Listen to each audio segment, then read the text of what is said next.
Good morning. Today is a walk and get a coffee kind of morning. You know those mornings? Let me paint this picture for you. It's the kind of week where my bed is only made right now because I knew it was going to be in the background of the video and I didn't want it to just make my video look super cluttered and gross. I have not made my bed this week other than that. Basically just because I'm writing my Fat Loss 101 course. But I am in the follicular phase of my menstrual cycle, which means I am basically between day 1 and day 14-ish. So I'm between my period and ovulation. Technically, when you're on your period, you're also in the follicular phase, but like we can kind of think about them as two separate things. So I'm post-period, pre-ovulation. And normally in this phase, well not normally, but like in theory in this phase, you're supposed to have like more energy. You're supposed to have like the more like go-getter kind of energy, you know, but my sleep has not been great the last week or so, so we're not feeling that normal follicular phase energy. Feeling a little tired,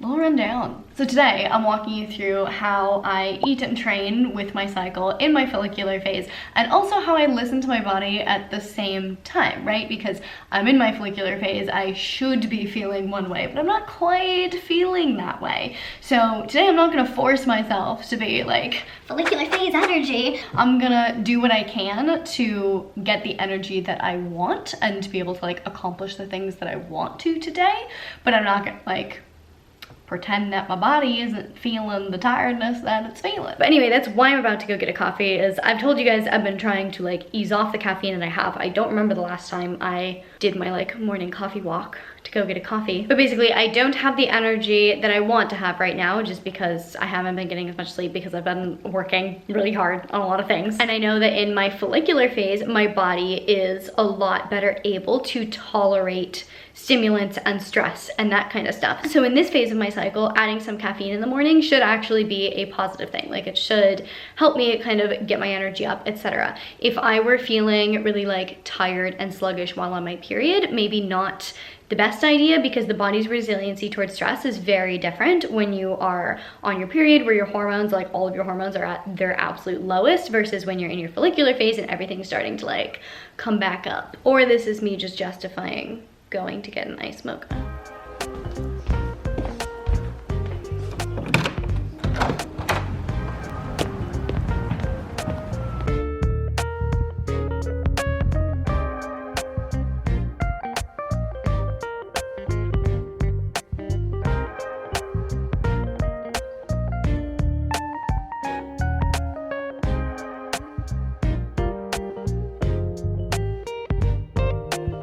Alrighty, caffeine has been consumed. Now it's time for breakfast, because I am hungry and I also want to get a workout in soon. So I want to eat so that I have time to digest so that I can get my workout in.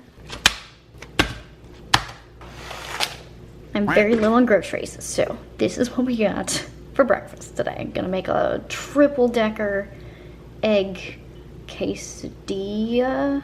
I don't know. We'll see what happens.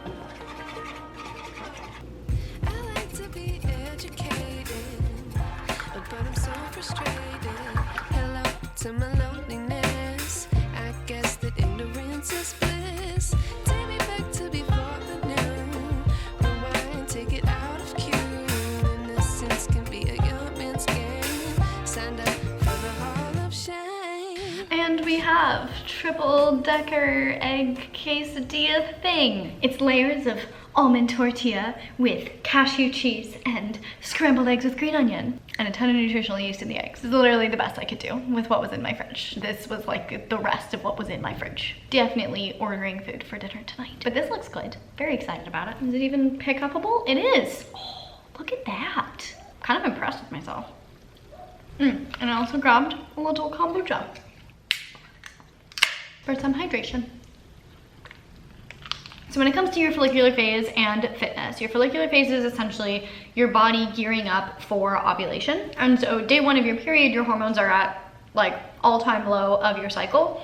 But then gearing up towards ovulation, they start increasing. So estrogen's a big one. It rises pretty rapidly in the follicular phase. Progesterone's also slowly starting to rise. And then the last like day before ovulation, testosterone just like spikes. So this is the phase when your hormones are at their highest, which is what makes you a lot more resilient to stress, gives you a lot more, like, I don't want to say energy, because you shouldn't not have energy in the second half of your cycle. It's just like a different kind of energy. It's like the go-getter, like, I'm gonna PR my squat today kind of energy. Whereas in the second half of your cycle, you should feel just like a lot more kind of chill and grounded and less like, yeah, gonna deadlift all the weight, and more like, I'm gonna go for a nice long walk because that sounds good and chill, you know? And your follicular phase is actually the best time for your body to burn fat and to build muscle. So if you have either of those goals, this is the phase where you can like push the most towards those goals. If your goal is fat loss, this is the time to eat in a calorie deficit, especially if you're dieting with your cycle and doing like diet breaks within your cycle. Like,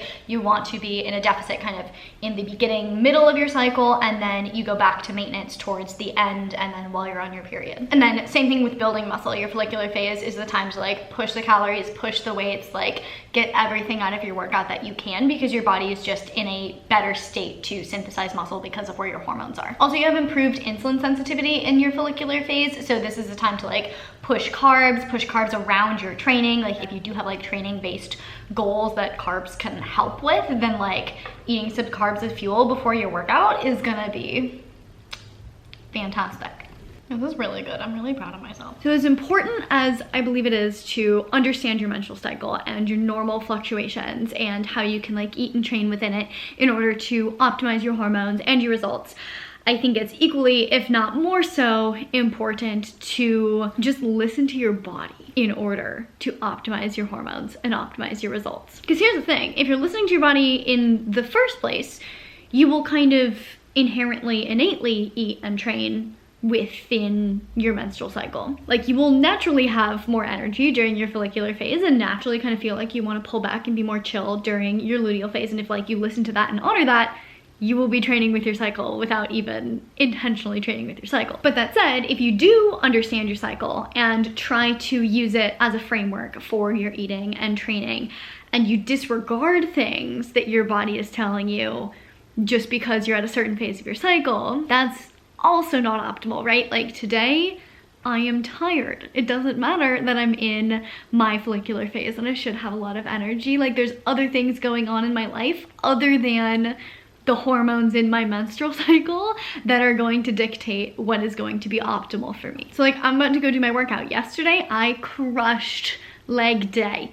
Today I don't feel like crushing upper body day. I feel like doing it. Maybe once I get started, I'll feel good. Who knows? But like, at this point, I want to do it because it's something that I want to do. But like, I don't feel like trying to do all of the weight, you know? And that's super important because all of it does circle back to hormones too, right? Like, even if my hormones in theory, because of where I'm at my cycle, are in a good place to push myself, if I'm exhausted and super stressed, and let's say my nutrition hasn't been good the last couple days, and maybe I've been pushing myself way too hard in the gym, if I went out there and tried to like crush my workout under those circumstances, even though my hormones are optimal for crushing my workout, I am just going to crush my body and my hormones because all of the other things are not in place for me to be able to do that. Like, your body is not just your hormones, and so where you're at in your menstrual cycle should not dictate everything that you do.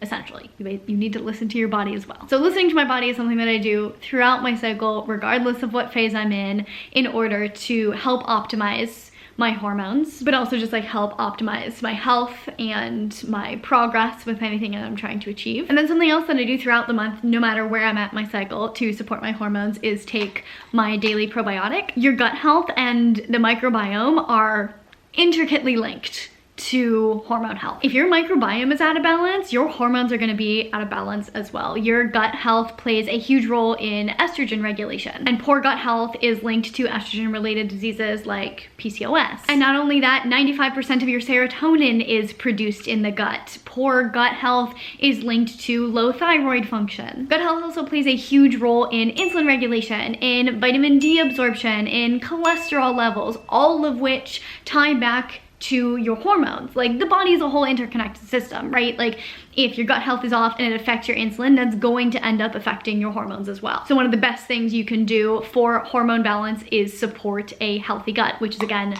why I take this throughout the month, no matter where I'm at in my cycle. And as I've told you guys before, my go-to probiotic to support my gut health, my hormone health, etc. is Seed's DS-01 Daily Synbiotic. And I love it, first of all, because Seed is very dedicated to the science. You guys know me, I'm all about the science. Like, they do their research and it is like the top quality science that they are using to develop their products, and they're also using like top quality products themselves. And I love that Seed's Synbiotic was not developed like just for gut health. It was developed for full body systemic health supported through the gut. It's the first in a pipeline of next generation clinically studied products. It contains a 24 strain broad spectrum probiotic and prebiotic formula that's designed again for more than just digestive health. It's designed to also support things like immune function, cardiovascular function, skin health, micronutrient synthesis, like so many different things. And they've put a ton of thought into the delivery of the probiotic as well, because with a lot of probiotics, not a lot of it makes it actually to your gut, because the capsule itself gets like destroyed in your digestive system. So they use capsule and capsule technology, and the outer capsule is a prebiotic, so it supports the good gut bacteria, but it also protects the probiotic as it goes through your digestive system and makes sure that it actually gets into your gut. So I'm absolutely obsessed with it, and if you want to check it out, they actually increased the percentage off for you guys this month, which is very exciting. You can get 20% off your first month supply of Seed's DS-01 Daily Synbiotic with the code FITAndNerdy at checkout. I'll leave a link down in the description box below. I think it's so, I mean, it's obviously so important to support gut health, and I think taking a probiotic is a really critical part of that, because like way back when, before these were a thing, like we would get a lot of microbes in our diet because we were eating things straight from the soil and the earth where there were microorganisms for us to digest. But now our diet is very sanitized, for lack of a better word, and so we aren't getting the good microbes that we would otherwise have been getting from our diet. And so taking them as a probiotic is kind of key to encourage our guts to be like what they should be. So check it out, highly recommend. I'll leave a link down in the description box below. Oh god, I almost threw that straight onto my computer screen. That would not have gone well. So you know how I said I was gonna eat, digest, work out? Well, I ate, I digested, I sat down to start working, and I got very carried away with my work, which honestly is nice. It's nice to be doing work that I enjoy enough to get like carried away doing. But it's now much later in the day, obviously. It's like an hour until sunset, so I'm going for a little warm-up pre-workout walk, and I'm gonna get my workout in. Generally, when it comes to training in your follicular phase, like I said, this is the phase where you're most resilient to stress. It's the phase where your body is best primed to burn fat, build muscle. You're also generally like a lot stronger. You can usually hit PRs, like the closer you get to ovulation, the basically stronger you get. So if you're gonna aim for a PR, like when you're ovulating, best time to do that. But like follicular phase, gearing up towards that is again like just the best time to be pushing yourself, lifting as heavy as you can, all that good stuff. That said, listen to your body. So for my workout for me today, I'm just gonna do what my body feels like doing. Follicular phase is also a great time to add in HIIT or like any other sort of high intensity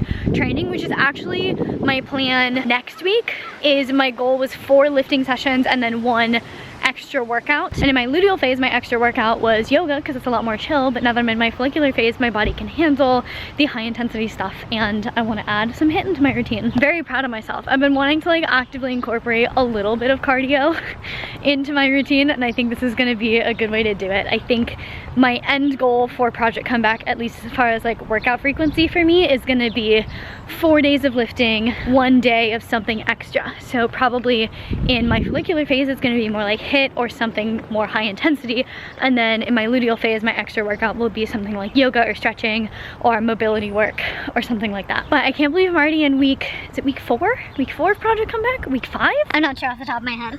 But I can't believe I'm already this far in. Like, I feel like I've made so much progress. I was struggling to get in 2 workouts a week at the beginning of this, and this week I'm going to be lifting 4 days. They tell me that I'm never gonna make it. They want me to do something that could make sense. They hate when I keep dreaming I'll be famous, but I don't give a fuck, I'ma keep chasing.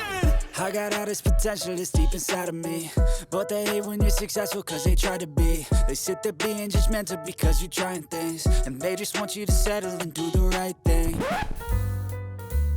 Cleo was mad that I was outside and she didn't get to be, so now she's on her little harness attached to a dumbbell. We'll see how this goes. I'll have to keep an eye on her because she can slip out of this if she really wants to, but I'll just be right over here. No running, okay? You can enjoy the grass. Just aggressive grass eating. Please don't throw it up later. Thank you.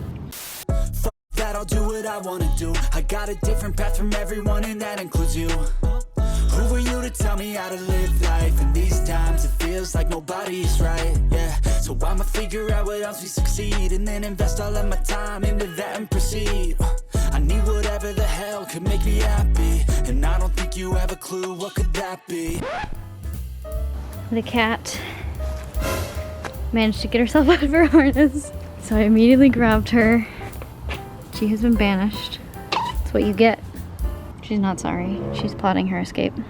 They tell me that I'm never gonna make it. They want me to do something that can make sense. They hate when I keep dreaming I'll be famous, but I don't give a fuck, I'ma keep chasing. They tell me that I'm never gonna make it. Oh my goodness, that workout was a pleasant surprise. It felt really good. I actually have more energy now. Now I'm having this little guy as a post-workout snack. It's a Rebel dark chocolate protein drink. I'm having it because I think my breakfast was a little bit small. I'm a little bit hungry, and this is like the perfect size, and I want to eat dinner soon-ish, so I don't want to have like an entire meal right now. I just want like a little something. So anyway, just having this. I love these. Highly recommend. It is dinner time. I ordered from Sweet Green, and I made a little custom bowl. This is what I got. Base of kale with wild rice, roasted sweet potato, blackened chicken, chickpeas, carrots, cabbage, cucumber, and almonds. And did they not give me my sauce? My dressing? This is gonna be a really sad salad without dressing. It's not in the bag. So I'm gonna dump on a bunch of this balsamic vinegar. It's not gonna taste anything like what I wanted it to, but at least it'll not just taste like raw kale. Everything tastes like blackberry ginger now, but it's better than dying. It's better than raw kale. So I've just been chilling. By chilling, I mean working. But I've also been watching the Great British Baking Show lately, and you know what it makes me want to do? Bake. So I've decided I'm gonna whip up one of my classic favorites that I haven't made in ever, a chocolate paleo mug cake. Alrighty, so instructions call for a teaspoon coconut oil. I feel like I should microwave this for like 10 seconds to melt it so that it mixes together.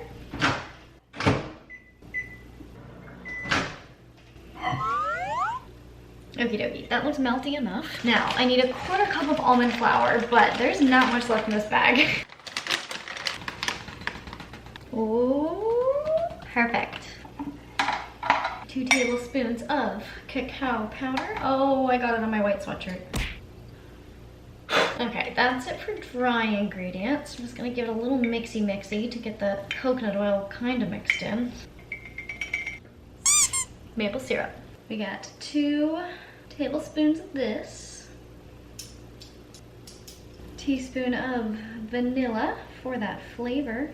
Does a baking chemistry expert in the comments want to please explain to me why vanilla enhances chocolatey flavor? It's very curious to me. Okay, gonna give it a little mixy, and then add the egg, 1 egg.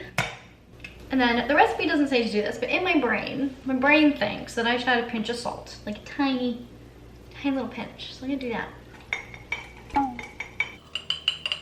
I'm so tempted to lick the spatula, but I feel like I shouldn't. Okay, I've decided I'm gonna add some chocolate chips. I got this Who Kitchen, they have new milk chocolate. I'm very excited about it. The plain milk chocolate is freaking delicious. So I'm gonna chop some of this up.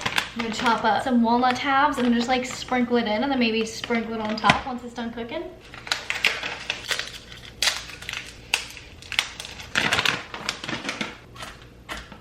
Okie dokie. Little sprinkles. And I'm feeling that's gonna sink to the bottom. So I'm gonna microwave it for like 30 seconds and then add a couple more sprinkles so that there's like layers of the things within it. It doesn't just sink all the way to the bottom and stay there.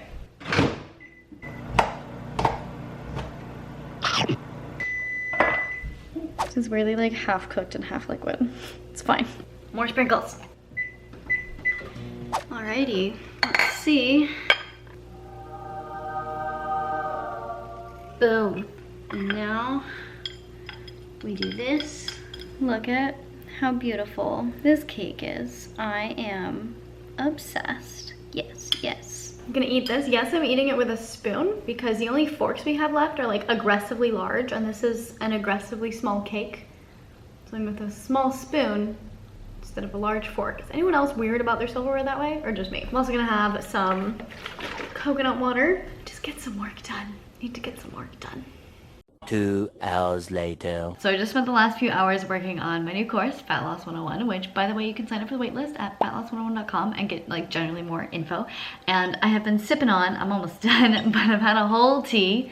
It's mint and tulsi with a little bit of honey. So I'm just about to finish this up. Just took some sleep supplements because your girl needs some good sleep. So I took some CBD, some magnesium, and I'm about to take Symbiotica's little like sleep tincture tonic thing. I need to call in all the troops, enlist all of the forces to help me get a good restful night's sleep because I desperately need it. But a little update on the Marissa becomes the best version of herself journey.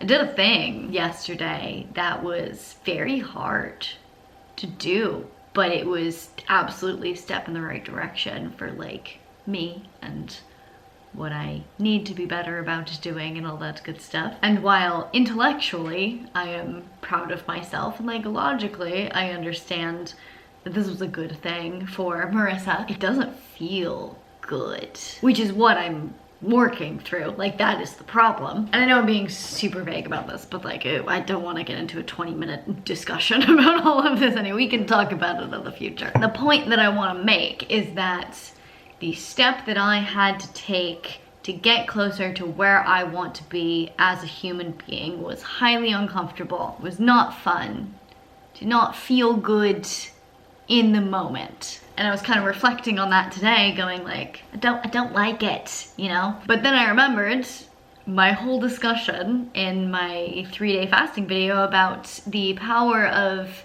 being comfortable with being uncomfortable and how important that is on a health and fitness journey. And I was like, I needed to take my own advice. And I feel like I've gotten comfortable with being uncomfortable in a lot of ways and things that have to do with like health and fitness, like exercise, fasting. I've learned to view these things as a positive challenge, even though they're physically uncomfortable in the moment. I've managed to like reframe my relationship with those things to make it overall a positive experience. And so that's actually making me realize, literally as I am speaking this, the challenge that I should be working towards is reframing my relationship with these things that I need to do rather than trying to make these things more comfortable. These things basically being setting boundaries, by the way, just to add a little bit more clarity to what I'm talking about. Setting boundaries are really freaking hard. Saying anything that might upset someone, oof, ouch, yeah, don't like it. And what I feel like I've been thinking I need to do is make myself feel comfortable with and good about those kinds of interactions, but I think I might just be approaching it the wrong way. I think I might just need to reframe my relationship and get comfortable with being uncomfortable in those situations. And I think that might be a much more productive way forward. Wow, so glad I sat down and filmed this, because that's not even where I was gonna go with this. It was a lot better.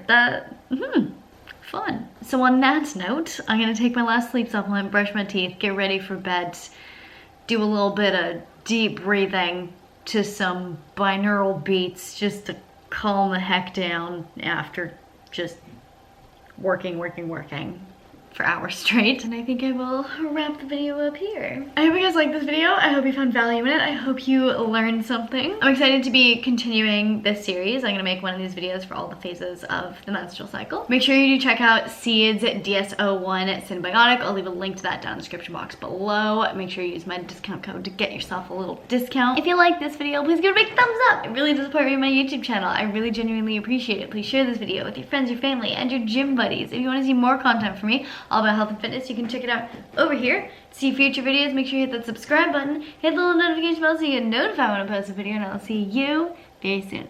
Bye!